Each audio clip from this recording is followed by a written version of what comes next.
भारत कोणाचा आहे? भारत चंद्रगुप्त मौर्यांनी निर्माण केलेला आहे. भारत कोणाचा आहे? सम्राट अशोकाचा आहे. आणि आम्ही त्या सम्राट चंद्रगुप्ताच्या अशोकाचे वंशज आहे. आणि आटके पार झेंडे लावले कोण? जगात मराठेशाहीचा डंका फडकवला कोण?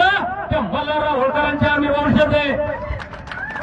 अरे जग ज्या इंग्रजांपुढे झुकलं ना, ते इंग्रजच्या माणसापुढे झुकले त्या महाराजा यशवंतराव होळकरांचे आम्ही वंशज आहे.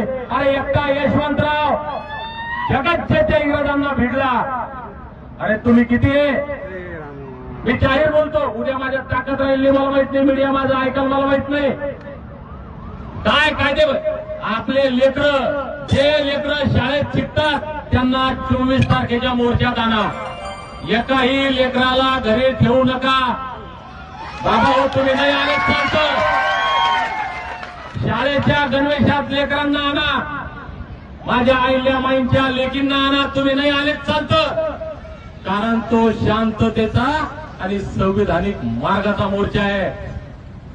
मी एसपी साहेबांना सांगितलंय की मी इथं आहे तोपर्यंत जालन्यात कायदा व सुव्यवस्थेचा प्रश्न निर्माण होणार नाही.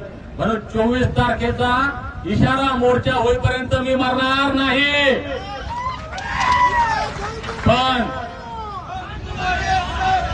24 तारखेच्या इशारा मोर्चानंतर जर सरकार खबरदार झालं नाही तर याच्यानंतर तुमच्या शिक्षणाच्या, शाळेत जाणाऱ्या, ज्याला नोकरीचं भविष्य आहे अशा एकाही मुलाला मोर्चात आंदोलनात आणायचं नाही.